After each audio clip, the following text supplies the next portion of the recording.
Halo, selamat pagi. Kembali di channel DCU. Hari ini kita melanjutkan perkuliahan materi korosi, ya. Yang mana hari ini itu pertemuan ke-7, berarti minggu depan itu dia adalah UTS, ya. Pertemuan ke-7 ini kalau dilihat dari rutenya, ya, itu adalah kegagalan logam, ya. Dia adalah patah, lelah, sama mulur, ya. Jadi fracture, fatigue, sama creep, ya. Oke, di sini kamu bisa buka di bab 9, namun di bab 9 sama, tidak semua item itu digunakan, ya. Jadi disesuaikan dengan kebutuhannya. Cukup banyak halamannya, jadi akan dipilih beberapa saja yang bisa support ke hal tadi, ya, fracture, fatigue, sama creep, itu mulur, ya. Oke, di bab 9 di sini. Jadi di sini ada sebuah kapal dan itu patah, kalau kita bilangnya. Kalau patah ya bisa mengartikan retak atau patah. Dan di situ retaknya secara getas, ya. Secara getas di dalam di dalam gambar ini. Oke, ini karena kapal itu kan ada beberapa material yang kita bahas juga, seperti ada beberapa logam, di sana mungkin juga menambahkan material-material komposit, ya, dalam si kapal tersebut ini. Oke, sama seperti bab-bab selanjutnya, selalu bukunya si Kalister ini memberikan kenapa sih kita harus belajar bab ini, gitu, ya.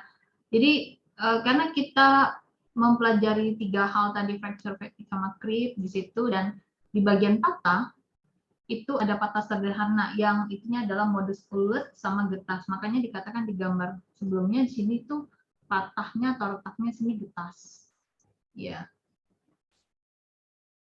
Nah, harapannya adalah sebagai engineer, ya, atau sebagai lulusan insinyur yang di bagian material, ya, sini kita tentu bisa mengurangi resiko kegagalan yang diharapkan di sini, ya. Kegagalan tuh ya ada patah, lelah, sama mulur, ya, bukan rangkap ini, yang mulur sebenarnya. Karena translate-nya itu bisa beda-beda, ya, mulur ini. Dan ada juga sebenarnya tambahan tapi tidak dibahas, ya. Dan ini beberapa bab ini biasa di buku Kalister ini kalian harus ke bab-bab lainnya karena dia kayak spreader, ya. Sana. Oke, di sini juga ada objektifnya atau fokus dari kita mau belajar ini tuh tentang apa sih sebenarnya, ya, yang dibahas dia di sini. Nah, perambatan lah di sini, kekuatan bahan yang getas, ketangguhan, lalu fenomena crazing. Mungkin ada beberapa yang di sini tuh tidak tersaji atau tidak saya jelaskan, ya. Oke. Selanjutnya di sini adalah introduction atau di bagian pendahuluan. Jadi kita memang nggak menginginkan, ya, ada proses gagal, ya, dalam membuat sebuah material. Karena seperti contoh yang tadi saja, ya, kapal ini, ya.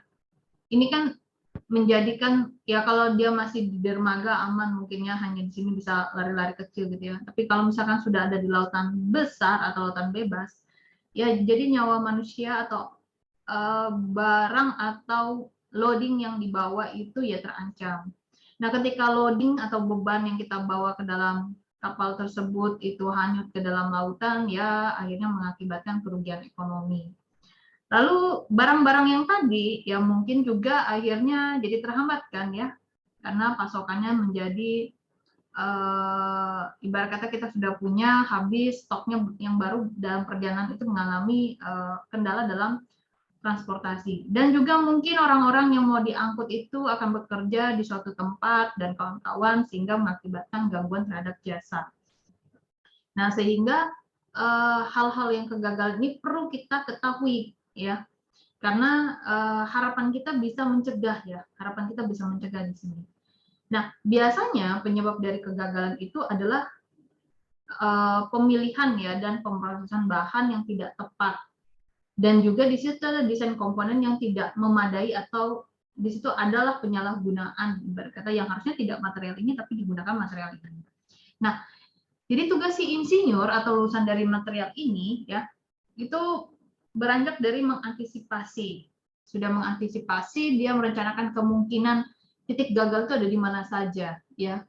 Sehingga kita akan menilai penyebabnya, yang tentunya pastilah ya kita berusaha untuk melakukan pencegahan selanjutnya. Kalau sudah pernah ada kasus seperti ini, ya. Oke, harapannya di masa depan tentu ya tidak tidak terulang ya, karena membahayakan 3 poin yang ini ya. Yang terlebih itu adalah nyawa manusia yang terancam ini sebenarnya kalau saya katakan. Oke, di sini ada tugas 1, coba Anda cari ya. Anda cari di sini apa namanya? Cari 2 situasi di mana sih kemungkinan kegagalan ya. Bisa Anda cari dari artikel atau apa, sehingga itu merupakan bagian dari kegagalan desain komponen, desain dari komponen ataupun produk ya. Kadang-kadang dapat produk reject juga sih kalau misalkan beli barang yang sama misalkan ya. Karena ini kadang-kadang komen dari kawan gitu ya, barang kita beli sama tapi bisa perform beda. Ya, walaupun sudah dikerjakan dengan robot ya, arti kata quality produknya ya tetap dicek kembali. Karena mungkin yang terlihat itu secara kasat mungkin tidak ya, tapi mungkin juga ada rambatan-rambatan kegagalan yang sudah ada di dalam sana. Ya, kalau kita sandingkan dengan kapal yang di sini ya, arti katakan dia tidak mungkin tiba-tiba retak seperti ini kan, pasti sudah ada awal mulanya dan akhirnya merambat. Oke, di sini ada bagian yang pertama itu dari si kegagalan atau failure ini adalah patah. Nah, jadi ada di sini juga kita membahas tentang dasar-dasar patah ya. Nah, patah yang sederhana itu adalah pemisahan benda menjadi 2 ya, seperti ini. Pemisahan 2 menjadi benda jadi 2 atau lebih ya. Itu mengapa bisa terjadi? Itu karena adanya respon terhadap tegangan statis. Ya, baik dia konstan ataupun dia berubah-ubah terhadap waktu. Selain tegangan, di sana juga ada kita libatkan keberadaan suhu ya. Di mana suhu yang dimaksud ini relatif rendah terhadap suhu leleh material. Nah, tadi pertama kaitan adalah tegangan ya. Pertama tegangan ini bisa tarik, tekan, geser, puntir yang kamu bisa cek dengan hal-hal yang outputnya adalah beban tarik anaksial. Nah, sedangkan untuk yang tadi sudah disebutkan juga, kita balik ke awal bahwa fraktur tadi ada ulet dan getas ya. Nah, dan juga akhirnya dari fraktur itu nanti kan juga akan diklasifikasikan ya, karena dia menjadikan material itu mengalami deformasi plastik. Nah, deformasi ini kan sebenarnya ada 2, elastis dan plastis ya. Kalau misalnya logam umumnya adalah plastis ya, kita katakan di situ. Selanjutnya, dari bahan rekayasa yang tadi 2 mode ini, ada ulet dan getas, biasanya yang bahan ulet itu deformasinya plastis ya, dengan melihat adanya penyerapan energi yang tinggi sebelum patah. Ya. Dan di sisi lain, biasanya ada sedikit atau tidaknya deformasi plastik itu, tadi kan energinya tinggi. Nah, ketika dia energi yang diserap rendah, maka dia menyebabkan patah getas. Ya. Dan itu bisa kita cek di halaman 203 kalau kita mau lihat patah getas dan patah getas dan patah ulet tadi ya. 203 ini 283. Oke.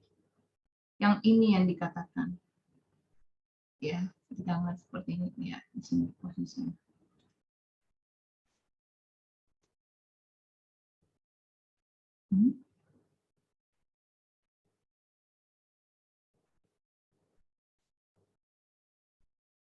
Oh, salah halamannya.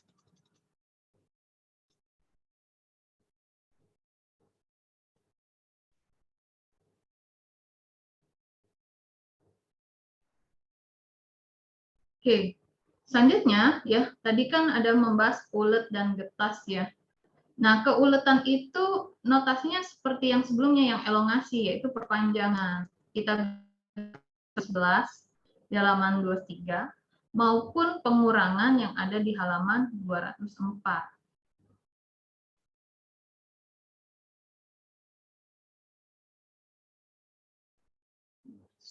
Berarti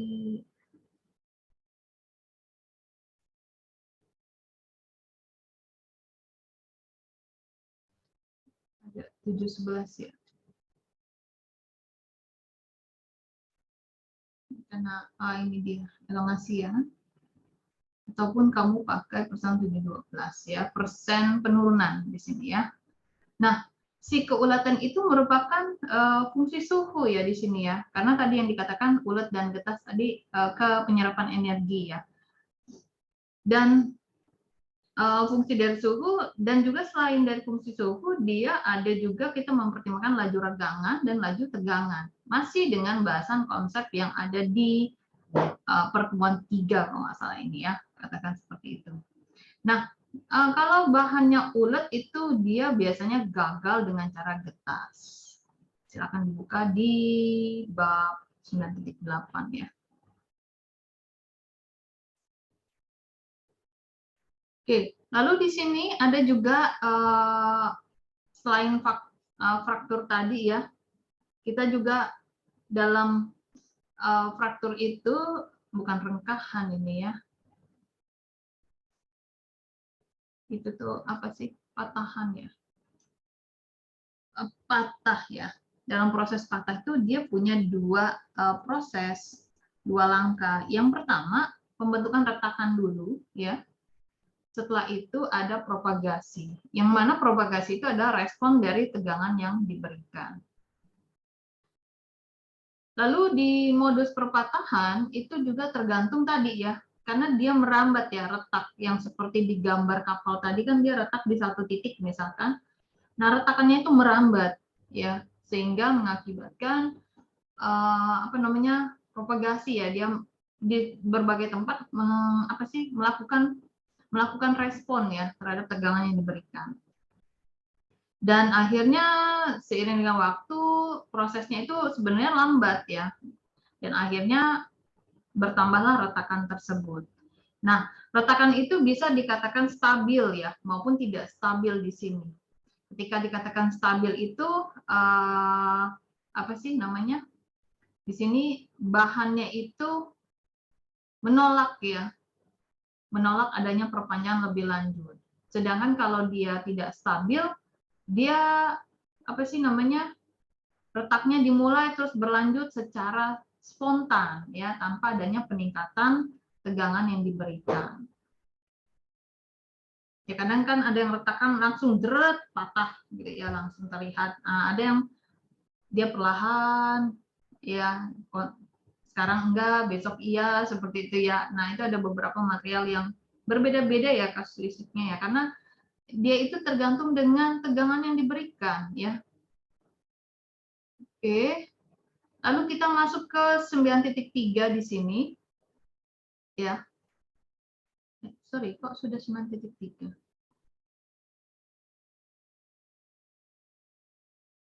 Sebentar. Oh iya, betul. 9.3 di sini. Oh, belum, masih di sini ya. Nah, ada tadi kan getas dan ulet ya. Sekarang fraktur uletnya itu lebih disukai ya, karena punya alasan. Jadi, kalau yang patah getas itu terjadi tiba-tiba dan posisinya dahsyat, tanpa ada peringatan apapun. Nah, kalau untuk fraktur ulet, biasanya dia ada peringatan kebalikannya ya, sehingga kita bisa melakukan preventive treatment di sini. Nah, yang kedua, poin yang kedua itu urusan dengan energi regangan ya, yang diperlukan untuk menginduksi patahnya ulet di sini. Karena kalau ulet itu dia lebih keras ya. Nah, itu bisa diterapkan ya posisinya, di mana sebagian besar paduan logam itu kan bersifatnya ulet. Nah, kalau yang keramik itu sifatnya sangat rapuh. Nah, sedangkan polimer itu menunjukkan sedangkan keramik itu kan rapuh dan polimer menunjukkan kedua jenis fraktur tersebut. Selanjutnya bagian yang ketiga 9.3 ini adalah fraktur yang ulet ya. Jadi ada masih membahas tentang patah, tapi patah yang daktil di sini. Ini yang diakibatkan tarik, ya, penarikan beban tarik dan pada suhu yang rendah. Kalau yang sebelumnya tadi suhu rendah dan tinggi tergantung, karena suhu yang rendah dan tinggi itu mengakibatkan energi penyerapannya tinggi atau rendah.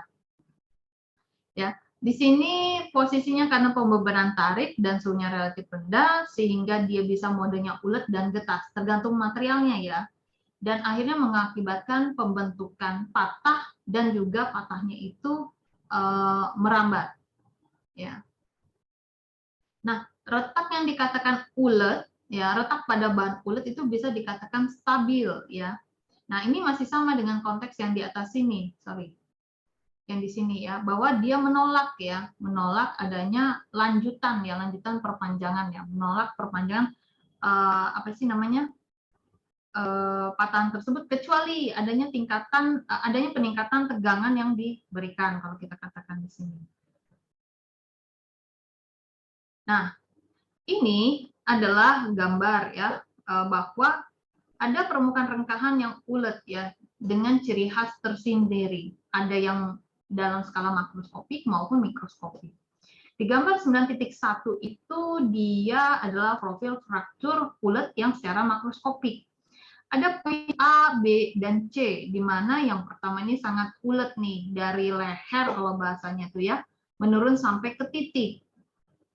Lalu yang ini dia cukup ulet ya, setelah beberapa necking. Nah, yang ini patah getah tanpa deformasi plastik. Nah, untuk poin yang A yang tadi dikatakan dia neckingnya menurun sampai ke suatu titik ya, itu ditemukan untuk logam-logam yang sangat lunak. Ya, seperti ya kita ketahui emas murni, timbal yang kondisinya pada suhu kamar. Terus adalah logam-logam yang lain, polimer ini. Tapi kalau yang logam-logam lain ini dia tidak menyebutkan dengan eksplisit siapa dia gitu ya. Nah, kalau yang logam lunak tadi langsung dia katakan murni, emas murni, emas timbal, kondisinya suhu kamar. Nah, ada juga bahan yang sangat ulet ini sampai ke titik patahan yang luasnya sampai hilang 100%. Oke, kita beranjak dari yang poin 9.1a ke poin 91.b. Kalau yang ini dia patah tarik ya, patah tarik untuk logam ulet. Jadi awalnya itu patahnya didahului oleh penjaluran yang moderat atau menengah di sini. Oke, untuk poin C tidak ada penjelasan, kalau C hanya tanpa adanya deformasi plastis ya di sini dikatakan. Selanjutnya dari yang apa namanya fraktur ulet ini ya, ada studi fraktografi ya. Kita bisa mempelajari mekanisme fraktur pakai alat yaitu mikroskop elektron. Ya, makanya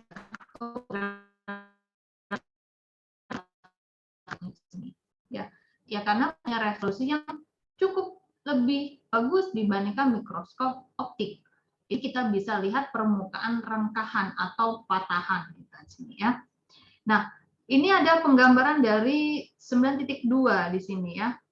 Dia gambarkan di sini bahwa 9.2 adalah tahapan dalam patahan ya, cup and cone di sini nih. Nah, jadi di 9.2 ini ada yang pertama kalau kita bahas di sini dia awalin dengan necking ya. Lalu di sini terbentuklah rongga-rongga kecil ya di sini dari necking tadi, bisa juga microvoid ya atau ruang kosong yang kecil di sini yang berada di bagian dalam penampang. Selanjutnya setelah poin A, B, C, poin A dan B dia berlanjut ke B. Seakan yang kecil-kecil ini kayak gabung gitu ya, menggabung jadi retakannya itu jadi gede ya karena tadi pakai alat mikroskop tadi ya, mikroskop elektron. Nah, sehingga akhirnya itu memanjang ya dan tegak lurus terhadap arah tegangan. Terus dia sejajar dengan sumbu utamanya sehingga ada kolesensi dari mikrovoid ini. Nah, dari poin C ini berlanjut ke poin D. Jadi kayak ada garis di sini ya. Ini mengartikan atau mengindikasikan dia ada yang merambat. Tegangan tadi direspon, ya ada responnya, terus dia merambat. Berarti dia kayak stabil ya. Tidak stabil. Dia meneruskan respon tersebut ya. Sehingga mengakibatkan retaknya cepat di sekeliling perimeter luar leher. Jadi ini yang dianggap lehernya bagian sini ya. Nah, yang di bagian terakhir di sini, dia kayak robek kalau kita bilang ya di sini. Dia benar-benar patah dan membentuk sudut di sini sekitar 45, sehingga di sini ada tegangan gesernya. Ya, ada sudut di mana tegangan gesernya itu adalah sudut yang maksimum. Kalau dia di atas ini kan berarti robeknya bisa menjengkang ke atas ya. Nah, kalau ini 45 dianggap dia. Oke, lalu di bagian bawahnya lagi di sini rangkaian yang kapkon ya ceritanya. Kalau yang sini sebenarnya tadi ada sih dibilang kapkon, tapi pada akhirnya tidak membahas tentang kapkon di sini ya. Nah, di sini yang kapkon ini karena punya kontur permukaan yang di gambar 9.3 ini yang lebih khas ya. Bentuknya maksudnya cawan, dianggapkan ke arah sana. Nah, di 9.3 ini adalah fraktur yang bahannya adalah aluminium. Sedangkan untuk yang Pine B itu untuk baja ringan. Ini nggak kelihatan melengkung ke bawahnya ya kalau yang ini. Kalau yang ini agak kelihatan ya. Kalau yang ini agak kayak ngecembung kalau saya melihatnya dari gambar PDF ini. Kalau yang ini cawan ke bawah, yang ini tuh kayak nyembung ke atas ya. Nah, ini melihatkan penampakannya tidak beraturan ya dan berserat menunjukkan deformasi plastis. Yang kita bayang dia di sini frakturnya di sini ya. Tapi ini untuk material tersebut beda ya dengan material yang lain. Nah, lalu masuk lagi di gambar 9.4 di sini ya. Jadi tadi yang rengkahan atau patahan dari kapur itu kan diperiksa pakai alat mikroskop ya, bentuknya kan ngelesung bola kalau dia bilang. Yang atas tuh kayak cawan. Kalau yang ini membentuknya kayak ngelesung ya posisinya di kayak dia nunjukin gambar yang lain deh kalau di sini ibarat kata. Nah, seperti yang dibahas tadi di awal kan ini sebenarnya akibat respon dari mana sih namanya? Akibat kegagalan tangensial. Kita ke 315 coba ya. Ada tadi di halaman pertama kita bilang antangensial. Mana ya? Ini dia. Ya, akibat dari patah. Nah, patahnya itu bisa akibatkan tegangan sama suhu kan tadi awalnya ya, tegangan dengan suhu. Nah, tegangannya dipecah menjadi seperti ini. Mungkin nanti sama ya, membuat catatan agar lebih compact aja, karena ini kan saya menjelaskannya textbook banget gitu ya, tapi akan saya kaitkan dengan materi sana sini gitu, jadi kamu bisa mencatatnya lebih bisa dari misalnya jawaban pertama bisa back ke atas, turun ke bawah, ke tengah, segala macam catatan Anda. Oke, sini ya, jadi anak-anak sial di sini. Nah, di sini ada gambar A dan B, jadi bisa scanning, dia beban tarik aksialnya sampai 3.300 kali, sedangkan yang sebelah kanan itu dia memindai 5.000 kali. Begitu 5.000 kali, dia terlihat karakteristik lesung pipit berbentuk bola. Ya. Nah, untuk yang gambar A di sini itu bentuknya parabola di sini ya, spherical ya di sini parabola. Menunjukkan adanya kegagalan geser. Ya. Lalu di sini juga informasinya ini untuk mode fraktur yang keadaan tegangan dan lokasi awal retakan. Nah, sedangkan untuk yang B tadi ya ketika diperbesar dengan 5.000 kali dia menunjukkan adanya lesung ya. Lesung di sini dan memanjang seakan berbentuk huruf C, diindikasikan oleh hasil dari bukunya si Deformation and Fracture Mechanics of Engineering Material ya. Oke, ya. Kita lanjut dulu ke berapa? 9.4 di sini. Ini adalah fraktur rapuh ya. Dibahas di sini. Ini untuk patah getas, retak tidak stabil dan permukaan patahan relatif datar dan tegak lurus terhadap arah beban tarik yang diterapkan. Ya. Ini garis besarnya untuk fraktur rapuh. Nah, fraktur getas, kita ingat-ingat baik-baik bahwa tadi kan ada ulet dan getas ya. Kalau yang ini getas ya, terjadi tanpa deformasi yang berarti. Berarti kayak diberikan tapi nggak ngefek ya kalau kita bilang kan. Dan perambatan retaknya cukup cepat. Nah, ini kita bisa ngecek di halaman sebelumnya yaitu ya. Gambar 1 ya. Yang ini ya. Jadi yang dikatakan tegak lurus yang ini, yang tidak ada bahasan ya. Dia membahas 9.1c, tadi kan tidak ada bahasan kita katakan. Nah, ternyata 91.c itu bahasanya ada di sini, ada di fraktur rapuh ya. Fraktur rapuh di sini karena memang di sini juga kan patah getas ya, fraktur itu kan patah. Jadi kalau yang C ini dia tegak lurus terhadap arah tegangan tarik yang diterapkan, sehingga mengakibatkan di sini kan datar ya kalau kita bilang. Kalau ini kan dia pada satu titik nih. Kalau yang ini dia kayak bergerigi ya di sini agak bergerigi sehingga dia itu ada penjalurannya moderat. Nah, kalau yang ini datar.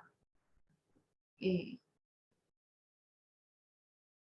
Selanjutnya ke gambar 9.5, 9.6. Oke, yang ini kita skip ya, Anda bisa pelajari sendiri. Saya gambar 9.5, 9.6 ya. Oke. Nah, ini 9.5 sama 9.5 dulu ya. Nah, 9.5 ini sebenarnya adalah foto yang menunjukkan apa namanya? Bentuknya V di sini ya, karakteristik patah getas. Masih lanjutan dengan si patah rapuh tadi. Ya. Yang ini yang dia katakan di sini ya, karena masih ada lanjutannya di sini. Oke. Nah, di sini ada gambarnya, dilihat kira-kira ukurannya sekian lah dari kondisi nyatanya. Nah, untuk yang gambar A di sini ya, gambar A di sini terlihat rengkahan ya, bentuknya seperti ini lalu after seperti ini ya. Dia mengalami kegagalan getas dan membentuk polanya sendiri di sini. Dan di sini dikatakan bahwa deformasi plastik kotornya tidak ada. Ya, dan bentuknya mereka menginterpretasikannya membentuk V di sini ya, di dekat pusat penampang patahan ya, yang mengarah kembali ke lokasi awal patahan. Nah, sedangkan untuk yang gambar B itu adalah dia bentuknya tonjolan ya, memancar dari asal patah atau retakan dari polanya bentuk kipas ya. Ini dianggap dia sama dia gambar kipas di sini. Nah, ada penandaan di sini cukup kasar ya, bisa terlihat secara kasat mata oleh kamu tadi ya, dan kamu bisa ketika saya mengatakan kipas itu bisa terlihat seakan-akan ini kipas. Nah, kalau yang ini tuh dia fraktur rapuhnya pada bahan amorf ya, gelas keramik, sehingga permukaannya tuh lebih halus ya dan mengkilap di sini. Nah, kalau untuk logam yang sangat keras ataupun berbutir halus, biasanya tidak akan ada pola patahan yang terlihat. Oke, kita lanjut lagi 9.6 di sini ya, ini masih lanjutan dengan patahan rapuh tadi ya, bahwa kalau bahan yang kristal rapuh ini retakannya itu berupa pemutusan ikatan atom. Karena di sini kan kayak panjang ya, kita bilang ya, dia kan berulang dan panjang di sini di bidang kristalografinya, sehingga hal-hal yang merambat retak tadi itu dia bentuknya ke dalam proses pembelahan ya, ini retaknya ngebelah. Nah, rangkaian ini dikatakan transgranular karena di situ patah-patahnya itu melewati butir ya. Nah, ini hasil dari pemindahan dari peralatan mikroskop elektron ya, sehingga kita bisa melihat permukaan patahan dari secara transgranular. Nah, tetapi di sini tidak diketahui perbesarannya berapa kali sih ya. Sedangkan untuk yang gambar B di sini dari 9.6 B ini ya, ini dia perbesarannya lebih tinggi ya dibandingkan dengan si yang melalui jalur pembelahan, proses pembelahan. Nah, kalau yang ini dia akhirnya kita bisa melihat permukaan rengkahan dengan tekstur dia berbutir atau bersisi sini ya. Bisa terlihat kalau yang ini kan hanya bagian permukaan saja misalnya. Kalau ini kayak ada sisi kanan, kirinya segala macam. Dan inilah akibat dari perubahan orientasi bidang pembelahan dari butir ke butir. Karena kan ini dia melintas ya kita katakan. Oke, lalu yang ini sebentar. 9.7-nya di sini ya, ini dia perambatan ya. Kalau yang tadi kan mana ya? 324 ya. Butuh 2 gambar. Nah, kalau ini kan 326 ya. Oke, saya kecilkan dulu.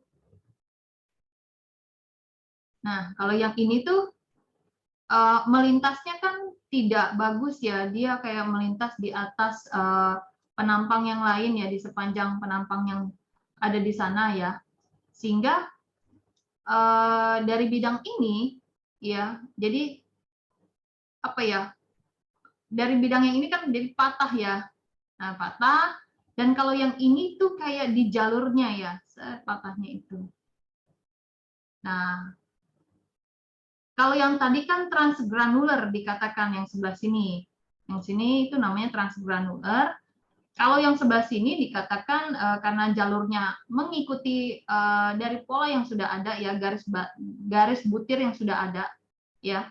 Sorry, batas butir yang telah ada, maka ini dikatakan dengan intergranular ya. Bagus ya kalau bisa dilihat seperti ini ya patahannya. Bagian dari patahan propagasinya di sini. Kalau yang untuk kalau yang ini bahannya,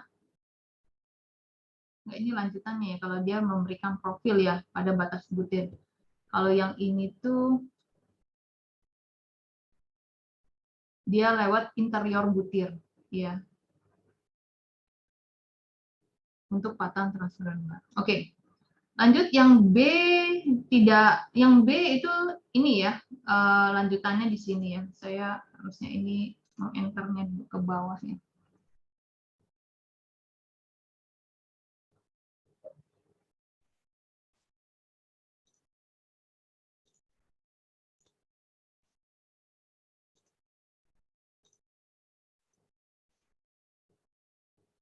Aduh. Oke, sedangkan yang B ini rengkahan intragranular, tapi ngelihatnya dari sisi 3 dimensi. Ya. Kalau yang tadi tuh sebelumnya dia mana ya gambarnya? Aduh. Nah, seperti ini.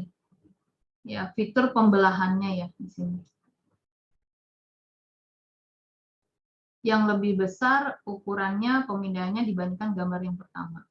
Nah, kalau yang ini tuh lebih jelas ya, maksudnya lebih kelihatan ya. Oke lah, kita katakan ini 3 dimensi, ini 2 dimensi gitu ya, kayak perumpamannya saja. Kalau ini kayak sisi kanan kiri samping ini bisa terlihat ya, dan rekan ini sering terjadi ternyata ya. Dan sorry, bukan sering terjadi, biasanya tuh terjadi karena terjadi tuh setelah proses dia melemahkan atau menggemburkan daerah batas butir.